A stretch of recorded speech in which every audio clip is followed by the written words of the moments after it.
After losing my house, I moved in with my son and his wife. They treated me like their maid. On her birthday morning, she ordered, "Clean everything and cook a proper dinner for once. My CEO is coming tonight, just serve us and leave." But when her CEO saw me, he froze. "Oh my God, aren't you the woman who—" "Yes, I was. Maggie, get that disgusting mess off the floor before my CEO arrives." Nora's voice cut through the morning silence like a whip. I stood there, coffee dripping from my trembling hands onto her pristine white marble, watching 47 years of marriage reduced to brown stains on cold stone. At 68, I'd become the unpaid maid in what was supposed to be my sanctuary. If you're watching this, subscribe and let me know where you're watching from. Let me take you back to how I ended up scrubbing floors on my daughter-in-law's birthday instead of being treated like family. 2 years ago, when my Robert died suddenly, I thought my son David would be my rock. I was wrong about everything. "Mom, you can't manage that big house alone," David said, his concerned expression masking something I couldn't identify yet. "Nora and I have plenty of space. It'll be perfect." But I noticed how he avoided eye contact, fidgeting with his coffee cup like a guilty teenager. Perfect.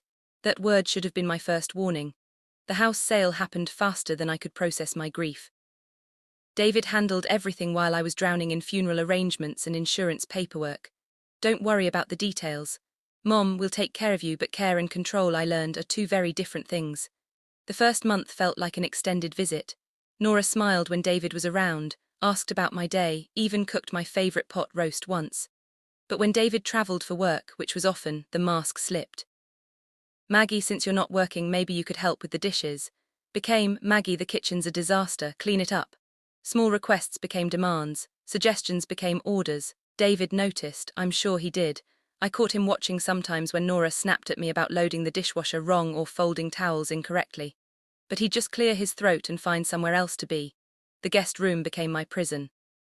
My beautiful china cabinet, the one Robert built for our 20th anniversary, somehow never found space in their perfectly designed home. My photos with Robert disappeared from common areas because they clashed with the aesthetic. I told myself it was temporary adjustment. Grief makes people behave strangely, I reasoned. David was busy with his promotion at the bank. Nora was stressed with her marketing company. I was the convenient scapegoat for their frustrations. But this morning, on Nora's 42nd birthday, I finally saw the truth. She didn't want a mother-in-law living with them. She wanted domestic help she didn't have to pay. "I've invited my biggest client for dinner," she announced while I was making breakfast. "James Mitchell from Mitchell and Associates. This contract could make my career, so everything has to be perfect." I nodded, expecting to be included in the birthday celebration. "You'll serve dinner at 7 sharp, then disappear. This is business, not family time." The coffee cup slipped then, not because of my arthritis but because of the casual cruelty in her voice, like I was hired help instead of the woman who'd raised her husband. "Look what you've done," Nora shrieked. Nora, her perfectly styled blonde hair whipping around her face. "Do you have any idea how much this marble cost?" I dropped to my knees, dabbing at the coffee with paper towels while she stood over me, critiquing my cleaning technique. This was my life now. 68 years old, and I was on my hands and knees being birthed by someone young enough to be my daughter. "I want this place spotless before James arrives," she continued, her voice rising. "And wear something decent for once. First impressions matter in business, something decent." As if my church dress wasn't good enough for her precious client. But as I knelt there, something shifted inside me. Maybe it was the way the morning light caught the coffee stain, spreading like spilled truth across her perfect floor. Maybe it was the memory of Robert's voice. "Maggie, never let anyone make you feel small." I was about to discover that some stains are impossible to clean up, and some recognitions change everything. The afternoon flew by in a blur of scrubbing, polishing, and preparing for Nora's career-defining dinner. Every surface had to gleam, every pillow perfectly positioned. I moved through the house like a ghost, invisible until needed for the next menial task. "Did you iron the cloth napkins?" Nora barked from the dining room where she was arranging imported flowers that cost more than my monthly medication budget. "Yes, and I've set the table with the good china," I replied, trying to keep the exhaustion from my voice. "My china now, Maggie. Everything in this house belongs to David and me. You'd do well to remember that," the reminder strung because it was true. "Legally, I own nothing here. When I'd sold my house to help with their down payment, David promised I'd always have a home with them. Foolishly, I'd believed words instead of demanding legal documents. David appeared in the doorway, surveying the dining room. "Looks great, Mom." His voice carried that forced cheerfulness I'd grown to dread. "You've really outdone yourself. Your mother's been working all day," Nora said, not quite hiding her irritation. "I hope she has energy left to serve properly tonight." David's jaw tightened almost imperceptibly. Maybe I should help with absolutely not. Nora cut him off. You have that conference call with Tokyo at 6, business comes first. She shot me a meaningful look. Some of us understand priorities. I watched my son struggle with something. Guilt maybe, or the first stirrings of awareness about what his home had become for me. But then his phone buzzed and the moment passed. I should prep for that call, he murmured, avoiding my eyes. Of course, honey, your mother can handle everything. Nora's voice dripped false sweetness. She's so capable when she applies herself. By 5:00, I was exhausted. My lower back ached from hours of cleaning, and my hands were raw from scrubbing grout with a toothbrush because Nora deemed the bathroom not quite perfect. Go change into something appropriate, she ordered, not looking up from her phone where she was frantically texting. And remember, you're serving dinner, not joining it. I don't want any awkward small talk about your medications or your husband's old war stories. The casual dismissal of Robert's memory hit like a physical blow. My husband, the man who'd worked 2 jobs to put David through college, had served honorably in Vietnam. His stories weren't rambling reminiscences. They were pieces of history, lessons about courage and sacrifice. In my small room, I changed into my navy blue dress, the one I'd worn to David and Nora's wedding 7 years ago. It still fit, though everything else about my life had changed beyond recognition. I caught my reflection in the mirror and barely recognized myself. When had I become so thin? When had my shoulders started curving inward like I was trying to disappear? When had my eyes lost their spark? 2 years of grief followed by 18 months of systematic diminishment had transformed me from Robert's confident partner into this broken woman staring back at me. Maggie. Nora's voice carried up the stairs. Get down here. He'll be arriving any minute and I need you to take his coat and show him to the living room and smile for heaven's sake. You look like you're attending a funeral. I was attending a funeral. I realized the funeral of my dignity, my self-respect, and my place in my own son's life. The doorbell rang at exactly 7:00. Nora smoothed her red cocktail dress one final time and shot me a warning look. Remember what I said, professional service, then disappear. I opened the heavy oak door, my practiced smile firmly in place, ready to greet another of Nora's important clients who would ignore me completely. But when I saw the man standing on our doorstep, the smile froze on my face. Silver hair, still thick despite his 62 years, deep brown eyes that had haunted my dreams for decades. The same strong jawline now distinguished by time rather than youthful arrogance. James Mitchell, the man who destroyed my life 39 years ago. He looked at me and I watched recognition dawn in his eyes like a slow-motion car crash. Oh my God, he whispered, his briefcase slipping from suddenly nerveless fingers. Aren't you the woman who time stopped 39 years collapsed into nothing as James Mitchell and I stared at each other across the threshold. His face went white, then flushed red. Emotions I couldn't read flickering across his features like old movie clips. Good evening, Mr. Mitchell. Nora's voice cut through the frozen moment as she appeared beside me, radiating professional charm. Welcome to our home. I see you've met my mother-in-law. James's mouth opened and closed like a fish gasping for air. His eyes never left my face, searching for something. Confirmation, denial, escape. Yes, he managed, his voice. We've met. I found my voice somewhere in the wreckage of my composure. Please come in, Mr. Mitchell. Mrs. Harrison is looking forward to discussing business with you. The formal words felt like glass in my throat, but I stepped aside to let him enter. He moved past me carefully, as if I might explode if he got too close. Wonderful. Nora beamed, oblivious to the undercurrent of tension crackling between her guest and her maid. Maggie, take Mr. Mitchell's coat. James, can I offer you a drink? I have that excellent scotch you mentioned. James shrugged off his expensive overcoat without looking at me, but when I reached for it our fingers brushed. He jerked back like I'd burned him. Scotch would be perfect, he said, finally tearing his gaze away from me to focus on Nora. I hung his coat in the front closet, my hands shaking so badly I nearly dropped it twice. In the mirror by the door I caught a glimpse of his reflection. He was watching me, his expression unreadable. 39 years ago, James Mitchell had been a junior associate at a prestigious law firm, married to the senior partner's daughter. I'd been a 29-year-old paralegal, desperate to support my 6-year-old son after my husband, Robert's construction accident, left him temporarily disabled. James had been charming, sophisticated, everything my blue-collar life lacked. When he offered to help with David's mounting medical bills, I'd been grateful. When he offered more than money, I'd been foolishly flattered. The affair lasted 4 months, long enough for me to fall in love. Long enough for me to believe his promises about leaving his wife. Long enough for me to make the biggest mistake of my life. When his wife discovered us, James had thrown me under the bus faster than I could blink. Claimed I'd seduced him, that I'd threatened to lie about sexual harassment unless he helped me financially. His father-in-law believed him. The firm fired me without severance. Worse, they'd made sure I couldn't get another legal job in the city. Robert never learned the real reason I'd suddenly switched careers from law to nursing. He'd accepted my story about wanting to help people heal, never knowing I was the one who needed healing. Maggie. Nora's sharp voice brought me back to the present. Stop doling and serve the appetizers. I carried the tray of expensive canapes to the living room where Nora and James sat on opposite ends of the white leather sofa. She was in full sales mode, gesturing enthusiastically as she described her marketing strategies. The demographics are perfect for your target market, she was saying. Young professionals with disposable income who value authenticity and experience. Authenticity. The irony wasn't lost on me as I served the man who'd once destroyed my authentic self. James accepted a canope without looking at me, but I noticed his hand trembled slightly. Good, he should be nervous. Should be. Your mother-in-law, he said carefully. She's been with you long. About 18 months, Nora replied dismissively. She needed somewhere to go after she lost her house.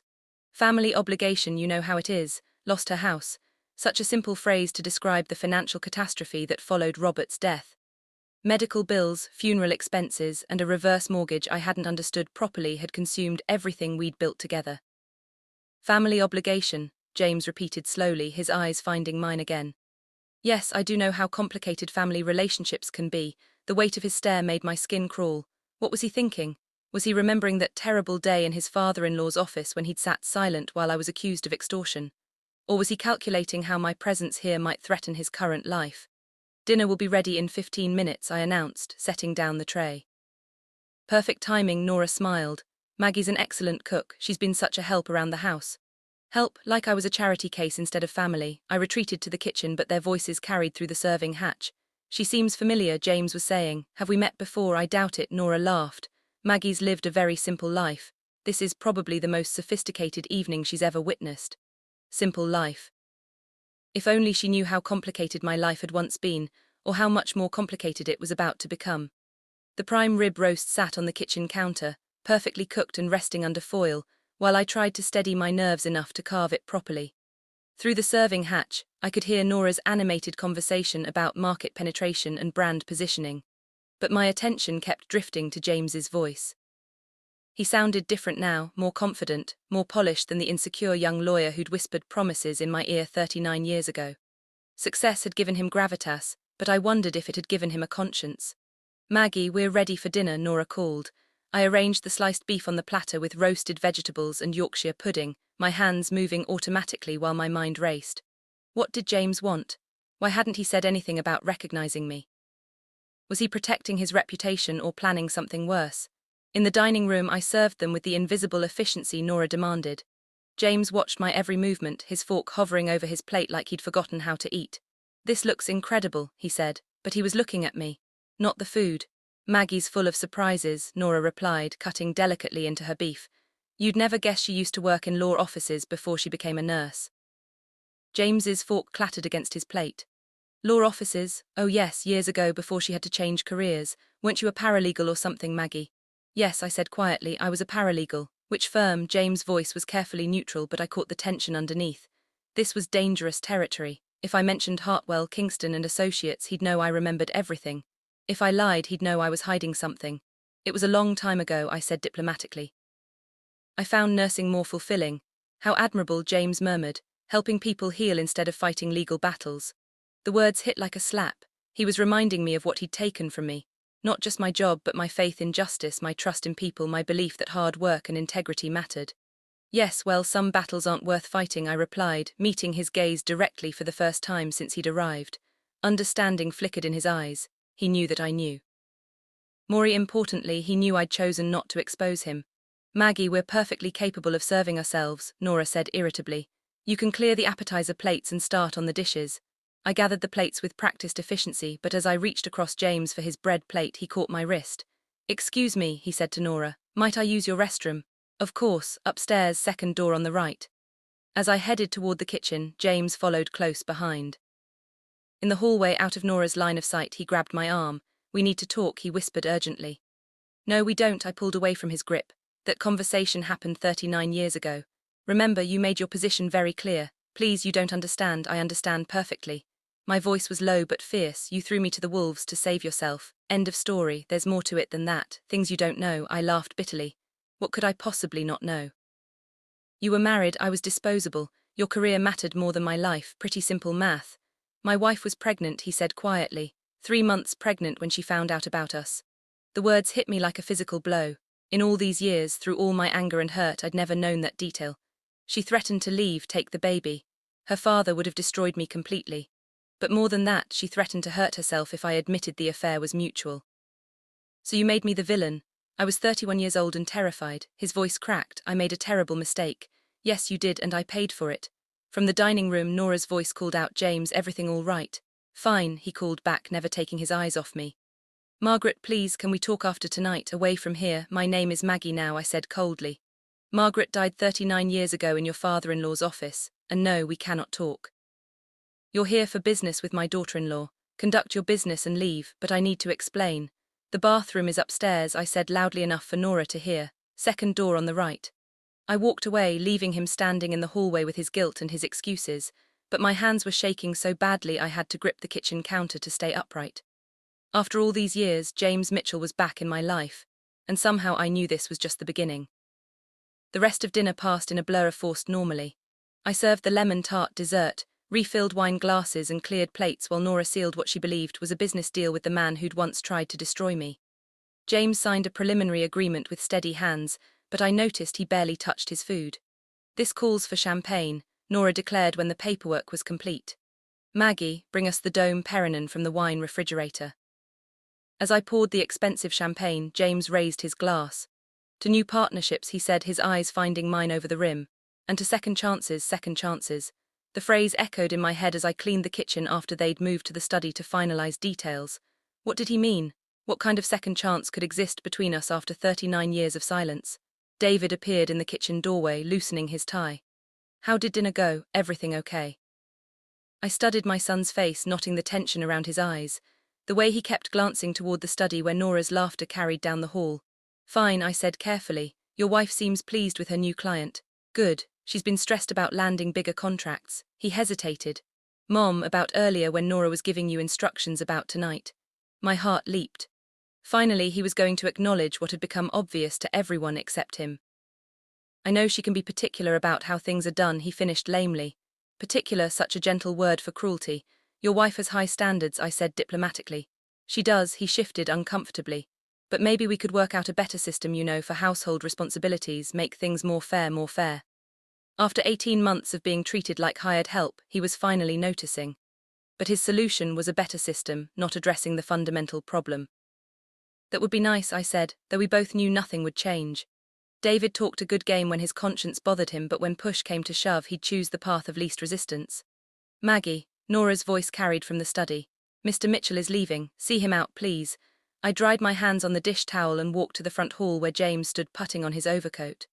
Nora was already heading upstairs, drunk on champagne and what she thought was success. Thank you for a lovely evening, James said formally as I opened the front door. You're welcome, I replied, equally formal. He stepped onto the porch, then turned back. Margaret, Maggie, I meant what I said about needing to talk, and I meant what I said about there being nothing to discuss. Please.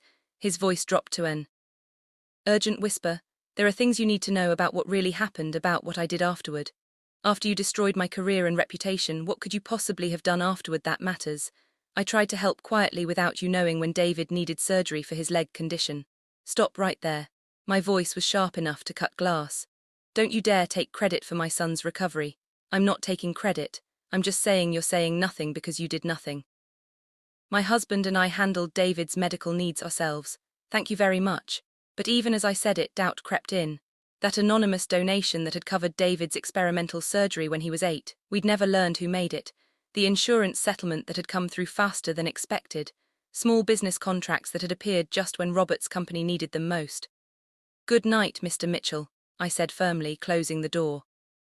Through the window, I watched him drive away in his silver Mercedes. When the tail lights disappeared around the corner, I leaned against the door, my mind racing. Was it possible? Had James Mitchell been secretly helping our family all these years? And if so, why? Guilt, love, some twisted sense of obligation. Upstairs, Nora was in the master bathroom removing her makeup, humming happily. What a perfect evening, she called out when she heard my footsteps. James Mitchell's company is exactly what I need to take my business to the next level. I'm glad it went well, I said, though the words tasted like ash. Did you notice how he kept watching you during dinner? Nora laughed, probably trying to figure out where to position you in his social circles. Some of these older businessmen have very traditional ideas about domestic help and social hierarchy. If only she knew how traditional James' ideas really were, traditional enough to sacrifice an innocent woman to preserve his precious marriage and career. In my small room, I sat on the edge of the narrow bed and stared at my reflection in the dresser mirror, the same face James had kissed 39 years ago. Now lined with age and disappointment. The same hands he'd held now cracked from cleaning chemicals and constant work. I thought about the young woman I'd been then. Margaret Stevens, 29 years old and naive enough to believe a married man's promises. I'd been working 60-hour weeks to pay for David's ongoing physical therapy after his childhood accident, desperate enough to accept help from anyone who offered. James had been kind at first, bringing me coffee during long nights at the office, listening to my worries about David's health, offering assistance with legal research that helped me earn extra money. When kindness turned to attraction and attraction to affair, I'd convinced myself it was love. For 4 months I'd lived in a fantasy world where James would leave his wife and we'd build a life together. He'd seemed so sincere when he talked about our future, so genuine when he held me after we made love in his office after hours. The fantasy ended abruptly when his wife hired a private investigator. The photos were explicit and damning. James's father-in-law called me into his office the next morning and presented them like evidence in a murder trial. Now, 39 years later, he was back with talk of helping and secret support. But what did any of it matter anymore? The damage was done. The life I might have had was gone. I was 68 years old, broke and dependent on the charity of a daughter-in-law who treated me like hired help.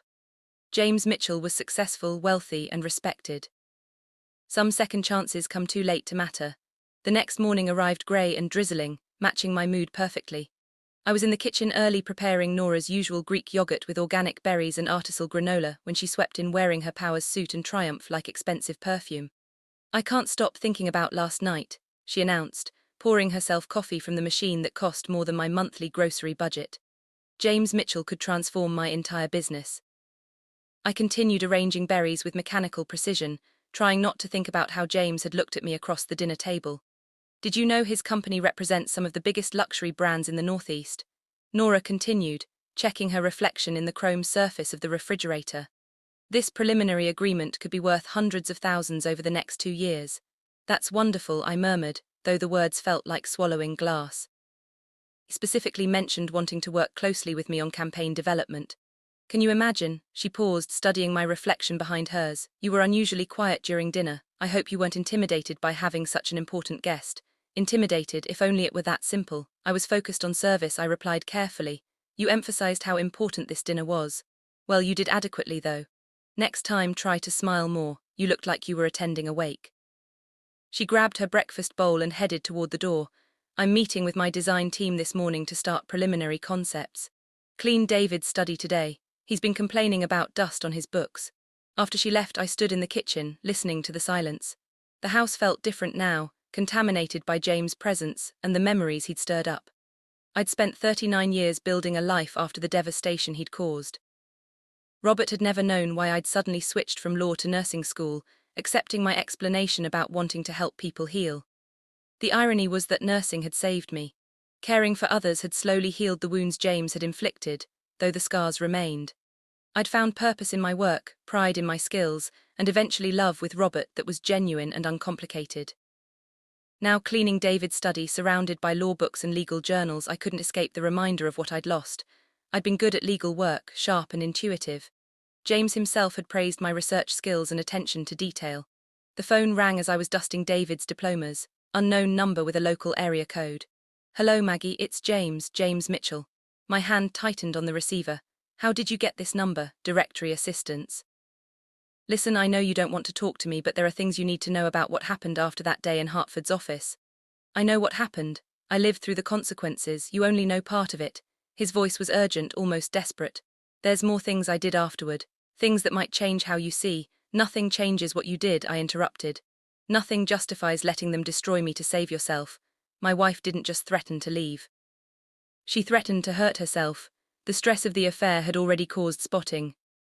The doctor said any more emotional trauma could cause her to lose the baby. So you chose her over me. I chose an unborn child's life over both our reputations. But Maggie, I never stopped what? Caring. You sat silent while they called me a predator and a liar, I know.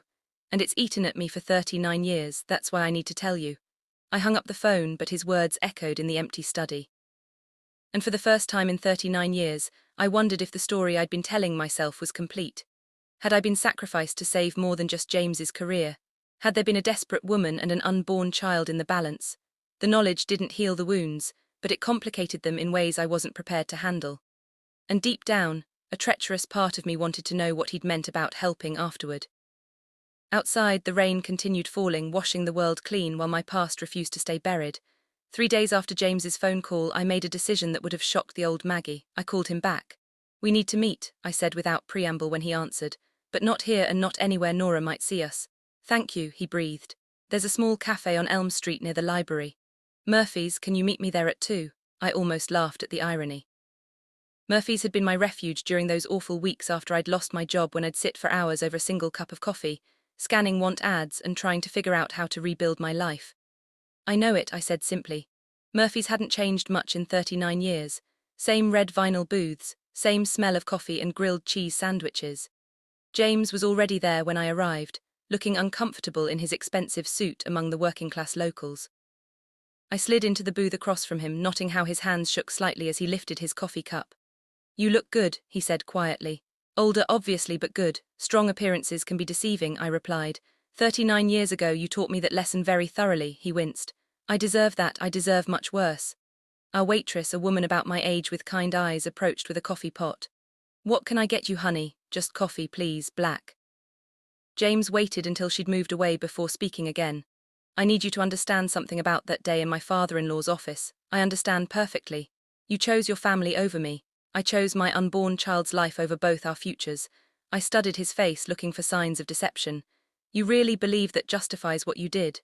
"No," he said firmly. "Nothing justifies it, but it explains it, and there's more you should know." He reached into his briefcase and pulled out a manila folder. "After you left the firm, I couldn't just let it end. I made some discreet inquiries about your situation. Not to interfere," he added quickly, seeing my expression. "Just to know you were okay." "How considerate," I said dryly. "A bit late for concern, wasn't it? Margaret Maggie, I never stopped caring about you. The guilt has eaten at me for decades." He opened the folder and pulled out a document. "This is a hospital record from when David needed surgery for his leg condition. Do you remember the anonymous donation?" I stared at the paper, my heart pounding. "What about it?" "That was me. $25,000 to cover what insurance wouldn't." The coffee cup slipped from my numb fingers. David had been 8 years old, still struggling with mobility issues from a childhood accident. The experimental surgery had been our last hope, but impossibly expensive. I whispered. "I couldn't undo what I'd done to you, but I could make sure David got the help he needed." "How many times?" My voice was barely audible. He pulled out more documents. "Your nursing school tuition, a few business contracts that came Robert's way when things were tight. Not often, maybe 4 or 5 times over the years. Just when I learned things were difficult, my hands trembled as I looked at the evidence. Not constant surveillance, but occasional interventions during our worst moments." "How did you know when we needed help?" "I kept in touch with one of the nurses from David's pediatric unit. She mentioned when families were struggling. I never asked her to tell me specifically about you, but when your name came up, you've been secretly helping us for 39 years. Trying to atone inadequately, but trying." "Why?" The word came out as a whisper. "Because I loved you. Because what we had was real, even if I was too much of a coward to protect it. Because you deserved better than what I gave you." I felt tears threatening and blinked back furiously. "You think money erases what you did?" "No, but I hoped it might help undo some of the damage. You don't get to play hero 39 years later. James, you made your choice, and I've regretted it every day since." He leaned forward urgently. "My wife died 3 years ago. Cancer. Before she passed, she asked me to tell you something." The words hung in the air like a challenge I wasn't sure I wanted to accept. "What?" I asked reluctantly. "She knew about the money, about my feelings for you. She said she was sorry for what happened, but she never regretted protecting her child, a child who was now 36 years old and probably had no idea his mother had once threatened to harm herself over his father's affair." "Why are you telling me this now?" I asked because from what I observed last night, you're in a difficult situation, and because I want to make you an offer." "What kind of offer?" James pulled out another document. I'm considering semi-retirement. My company needs someone to oversee client relations, someone with intelligence and discretion to handle sensitive matters. He slid the paper across to me. It was a job description for senior client relations manager with a salary that made my head spin. You're offering me a job. I laughed, but there was no humor in it. Executive-level work, your own office, real responsibility, the legal background you never got to use would be invaluable. I stared at the salary figure. Enough to rent my own apartment, maybe even buy a small house. Enough to escape Nora's casual cruelty and David's willful blindness. This is guilt money, I said flatly. Yes, he admitted, but it's also genuine. You're intelligent, experienced, and despite everything, I trust you. Why would I want to work for you? After everything, because you need independence and I need someone who can't be bought or intimidated, someone who's already seen me at my worst. I thought about this morning's humiliation. Nora, critiquing my grocery shopping, treating me like a mental deficient who couldn't read labels correctly. I need time to think, I said, standing up. Of course, James stood too. But Maggie, the offer includes full benefits and enough signing bonus to move into your own place immediately. Freedom. He was offering me freedom from being unwanted charity. I'll call you, I said, walking away before he could see how much his offer tempted me. 2 days later I made my decision, but not the one James expected. I was dusting the living room when David came home early from work, his face drawn with exhaustion. He loosened his tie and sank into his favorite chair, the one Nora never let me sit in. Long day? I asked, continuing to clean around him. The longest, he rubbed his temples. 3 deals fell through, the boards breathing down my neck about quarterly numbers, and he trailed off watching me work. And I prompted gently, and I came home to find my mother cleaning my house like hired help while my wife's out shopping for furniture we can't afford. His voice cracked slightly. When did everything get so screwed up, Mom? I stopped dusting and looked at my son. Really, looked at him. Dark circles under his eyes, stress lines that hadn't been there a year ago. Shoulders bowed under the weight of obligations he'd never asked for. When did you first notice I was unhappy here? I asked quietly. David was silent for a long moment. Honestly, about 6 months ago, maybe longer. I kept telling myself you were just adjusting, that it was normal friction between women sharing a house. And now I realize I was lying to myself, because facing the truth meant having difficult conversations I didn't want to have. I sat on the ottoman near his chair. What conversations? With Nora about boundaries, with myself about what kind of man I'd become. He looked directly at me. Dad would be ashamed of how I've let you be treated. Your father would understand that marriage requires compromise, not this kind of compromise, not turning my mother into unpaid domestic help to keep peace with my wife. The honesty in his voice gave me courage. David, I've been offered a job. His eyebrows rose. A job? Where? Mitchell and Associates. James Mitchell offered me a position in client relations. The man from dinner, how do you know him? I took a deep breath. It was time for the truth. I worked for his law firm 39 years ago. We knew each other then, knew each other. How? We had an affair. I was young, desperate to pay for your medical bills after your accident and foolish enough to believe his promises. When it ended badly, I switched careers from law to nursing. David's face went through several expressions. Shock, confusion, something that might have been respect. You had an affair with a married man. I was 29, working 60-hour weeks to pay for your physical therapy, and he offered to help. One thing led to another. I met his gaze steadily. I'm not proud of it, but I'm not ashamed anymore either. I was human and I made a mistake. What happened? His wife found out. I was fired, blacklisted from legal work, and left to rebuild my life from nothing. Your father never knew the real reason I changed careers. David processed this information slowly, and now this man wants to hire you. He feels guilty about what happened. The job offer is real, but it comes with complications I'm not sure I want to deal with. What kind of complications? Before I could answer, Nora's voice rang out from the entryway. David, whose Mercedes is that in our driveway? We looked out the window to see James Mitchell walking up our front steps. That would be the complication, I murmured. David stood up. Did you invite him here? No, I told him I needed time to think. The doorbell rang. David and I looked at each other. I'll get it, I said, but David followed me to the front door. When I opened it, James stood there with flowers and an expression of grim determination. Maggie, I'm sorry to show up unannounced, but I couldn't wait for your answer. His eyes shifted to David behind me. Mr. Harrison, I apologize for the intrusion. What's this about? Nora demanded, appearing with shopping bags hanging from both arms. James, what are you doing here? I came to speak with your mother-in-law about a job opportunity, James said calmly. A job? Nora's voice climbed an octave. What kind of job could Maggie possibly be qualified for? The casual dismissal in her voice was like a match to kindling. 39 years of suppressed anger suddenly found its voice. The kind of job, I said clearly, that requires intelligence, legal experience, and professional competence. All qualities you seem to think I lack. Nora's mouth fell open. She'd never heard me speak to her like that. Maggie's one of the most capable people I know, James said firmly. I'm offering her a senior position at my company. This is ridiculous, Nora sputtered. She's a retired nurse. She has no business experience. Actually, David said quietly, she has extensive legal experience, something I just learned myself. I turned to look at my son, surprised by his support. Legal experience? Nora's voice was shrill now. Maggie was a paralegal 40 years ago. That hardly qualifies her for executive work. 39 years ago, I corrected and it qualifies me for a great deal more than you realize. James stepped forward. Mrs. Harrison, your mother-in-law is remarkably qualified for the position I'm offering, more qualified than many people with expensive MBA degrees and no real-world experience. The insult hung in the air like a thrown gauntlet. Nora's face flushed red. David, are you going to let them speak to me this way, in our own home? David looked at his wife, then at me, then at James. What exactly are you offering my mother? Senior Client Relations Manager. Excellent salary, full benefits, and the respect she deserves. And what's your connection to her beyond this dinner meeting? James and I exchanged glances.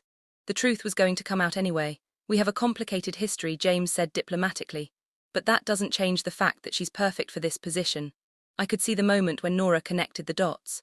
Her eyes widened with understanding and malicious glee. Oh my God, you two had an affair, didn't you?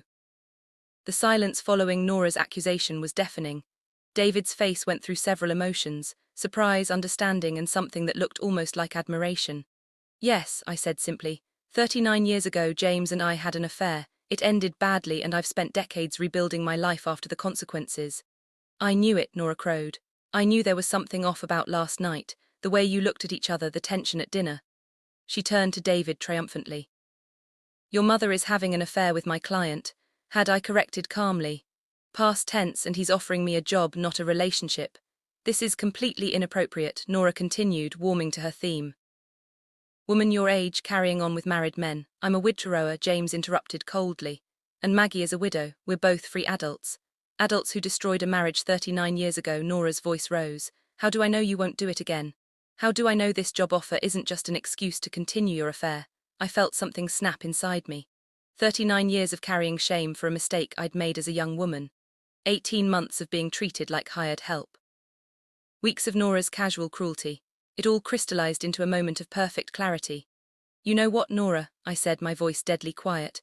You're right, I did have an affair with a married man when I was 29 years old. I was desperate, lonely, and I made a terrible mistake. But do you know what I never did? Nora's mouth opened and closed like a fish. I never treated my husband's mother like unpaid domestic help. I never made an elderly woman scrub floors while I planned shopping trips with money I didn't earn. I never humiliated someone at family dinners or made them feel unwelcome in their own son's home. This is my home, Nora sputtered. Mine and David's.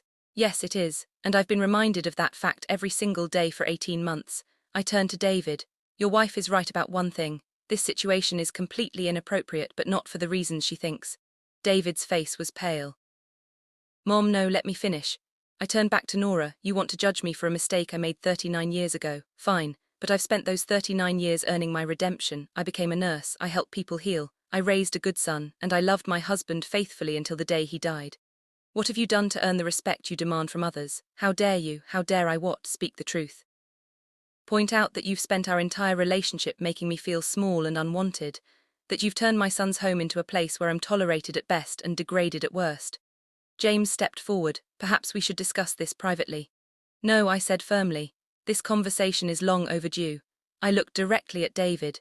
Your wife is right that I can't continue living here, but not because of some imaginary affair with James. Because I deserve better than being treated like charity case who should be grateful for scraps of kindness. David's voice was barely a whisper. I never wanted you to feel that way, but you let it happen. Every time Nora spoke to me like hired help. Every time she criticized my cooking or my cleaning or my existence in your home, you chose silence over standing up for your mother. That's not fair. Nora interjected. David can't control how you interpret every little interaction. Every little interaction. I laughed, but there was no humor in it. Nora, you've spent 18 months systematically making me feel unwelcome. The only question is whether you did it deliberately or you're just naturally cruel. I've been nothing but generous to you. You've been nothing but tolerant of me. There's a difference. James cleared his throat. If I may, this is exactly why I think Maggie would be perfect for my company. She doesn't accept being treated poorly. She speaks truth to power and she has the backbone to handle difficult situations. You stay out of this. Nora snapped. This is between family. Actually, I said quietly, that's the heart of the problem. I'm not family here. I'm an obligation, a burden to be managed rather than a person to be loved. David made a strangled sound. Mom, that's not true, isn't it? When was the last time you asked how I was feeling instead of how I was managing? And was the last time you included me in a conversation instead of apologizing for my presence? The silence stretched out between us like a chasm. I'm taking the job, I announced. Mr. Mitchell, if the offer still stands, I accept. It stands, James said immediately, and I can help you find suitable housing immediately. Perfect. I looked around the living room that had never felt like home. I'll be out by the weekend. Mom, wait, David said desperately. We can work this out. We can set new boundaries, make changes. David, you've had 18 months to set boundaries. You've had countless opportunities to make changes. The only change that's needed is for me to leave, but where will you go? What if this job doesn't work out? I smiled at my son. The first genuine smile I'd felt in months. Then I'll figure something else out. At 68, I'm finally ready to start living for myself instead of waiting for other people to decide my value.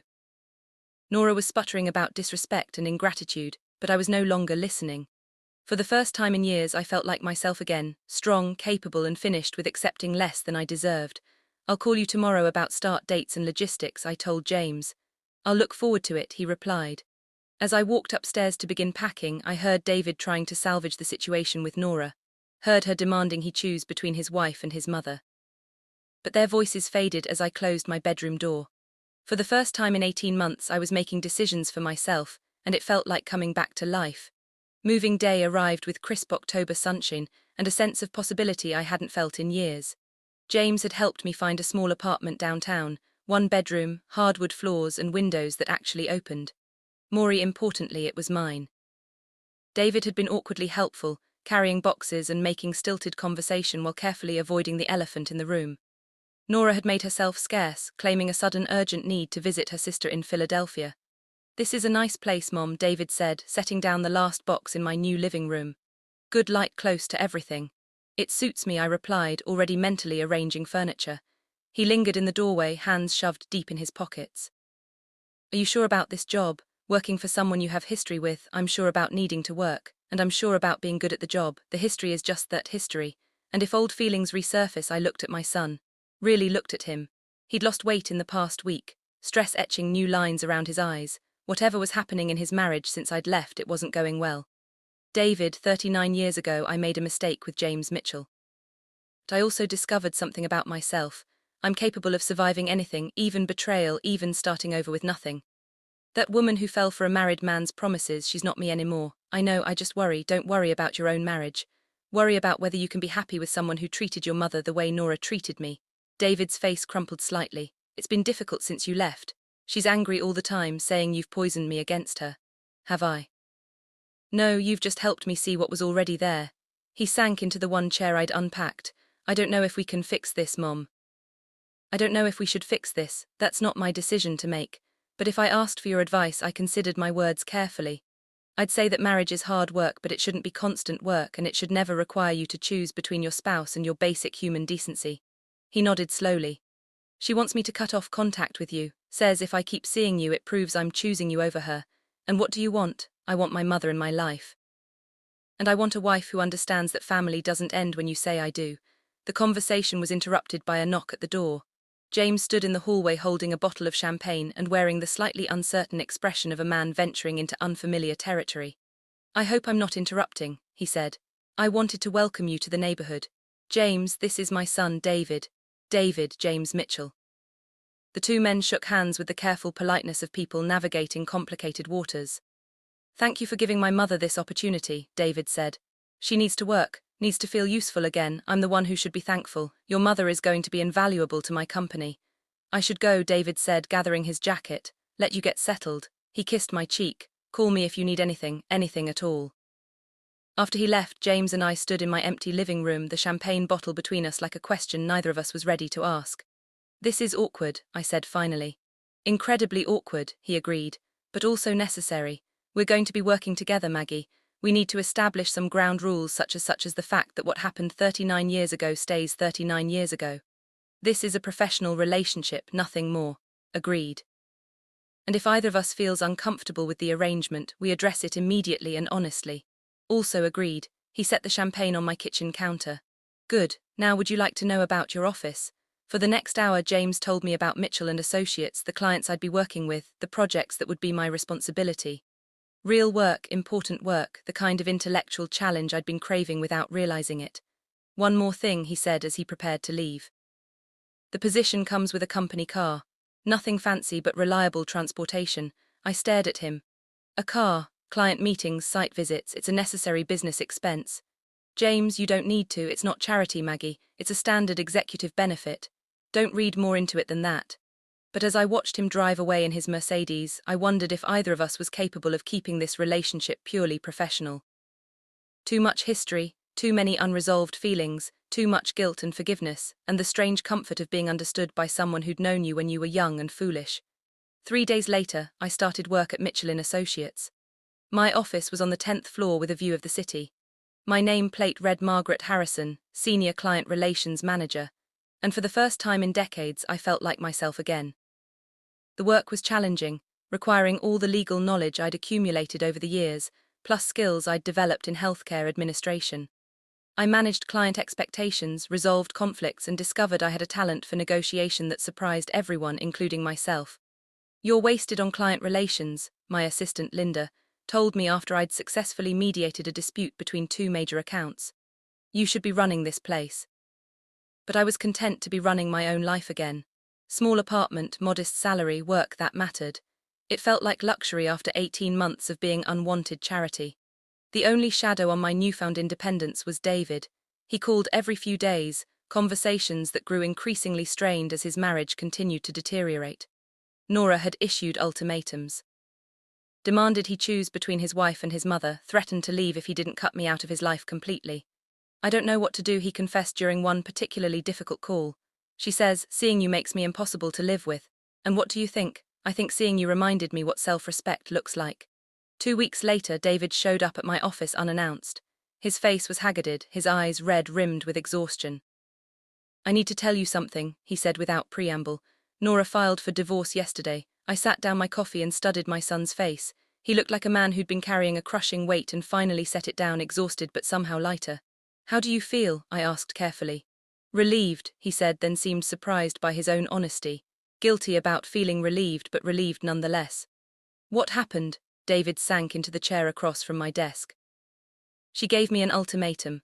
Cut off all contact with you or she'd file for divorce. When I told her I couldn't do that, she said I'd made my choice. I'm sorry, don't be. She was right. I had made my choice.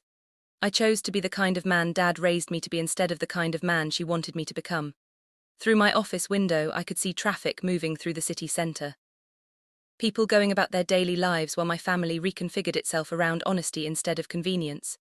"David, you know this isn't your fault, right? Marriage problems that can be solved by cutting your mother out of your life aren't really marriage problems." "I know, I think I've known for a while." He rubbed his temples. "She's demanding half of everything, including the house. Says you living with us proves I was never committed to our marriage. That's ridiculous." "Maybe, but it's also expensive, ridiculous." He managed a weak smile. "I might need to look for a smaller place myself. You could always move in with your mother," I said dryly. "I have a cooch for the first time in weeks." David laughed. "Really?" Laughed. "Thanks, but I think we've both had enough of intergenerational living arrangements." A knock at my office door interrupted us. James entered with an apologetic expression. "Sorry to interrupt, but we have a situation with the Patterson account that needs immediate attention." He paused, noticing David.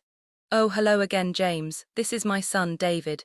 David was just telling me about his divorce." "I'm sorry to hear that," James said, and he seemed to mean it. "Divorce is never easy, even when it's necessary." "You sound like you speak from experience," David observed. "I was divorced once years ago." Different circumstances, but the same sense of failure mixed with relief. I looked at James sharply. This was the first I'd heard about a divorce. "What happened to your wife?" David asked. "Mom mentioned she'd passed away." "My second wife died 3 years ago. My first wife and I divorced about 20 years after the situation with your mother." James' eyes met mine briefly. "Turns out marriages built on guilt and obligation don't last forever." Is that what yours was? I asked, though I wasn't sure I wanted the answer among other things. James looked uncomfortable with the personal direction of the conversation. The Patterson situation is urgent. It's fine, David said, standing. I should get back to work anyway. He kissed my cheek. Thanks for listening, Mom, and for not saying I told you so. About what? About Nora. You never liked her, did you? I chose my words carefully. I liked the woman you thought she was. I had concerns about the woman she actually was. After David left, James and I handled the Patterson crisis, a contract dispute that required delicate negotiation and the kind of legal insight I'd thought I'd lost forever. Working with James was surprisingly comfortable. We developed an easy, professional rhythm that made difficult problems manageable. You were right about this job, I told him as we finalized the solution. I'd forgotten how much I enjoyed this kind of work. You're exceptionally good at it, better than I expected. Thanks for the ringing endorsement, I said dryly. I meant better than I hoped. I was half convinced you'd taken the job just to make my life difficult. The thought had crossed my mind. And now I'm too busy being good at my job to worry about making your life difficult. James smiled, the first completely relaxed smile I'd seen from him since he'd walked back into my life. Good, because I have another proposition for you.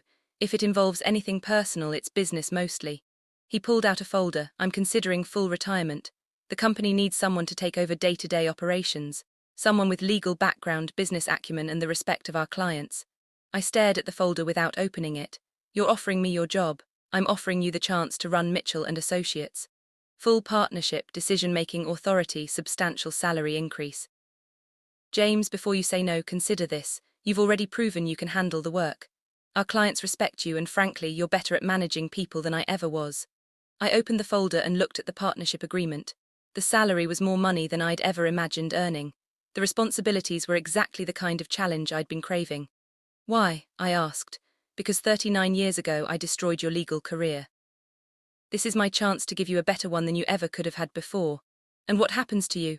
I consult part-time, play golf badly, and try to figure out what retirement looks like for someone who's worked 80-hour weeks for 40 years. I thought about Nora's casual dismissal of my abilities, about 18 months of being treated like an nagging burden, about David's surprise at discovering his mother was more than a retired nurse who cleaned houses. I need time to think about it. Take all the time you need, but Maggie, you've already proven you can rebuild your life from nothing. This is your chance to build it into something extraordinary. That evening I sat on my small balcony with a glass of wine, watching the sunset over the city I'd called home for most of my life. James's offer sat on my kitchen table, a document that could transform my future if I was brave enough to accept it. My phone buzzed with a text from David. Dinner tomorrow, I have news. I smiled and typed back, my place 700, I'll cook. For the first time in years I was excited about the future, not because a man was offering to change my life, but because I'd finally remembered I was capable of changing it myself. At 68, I was just getting started.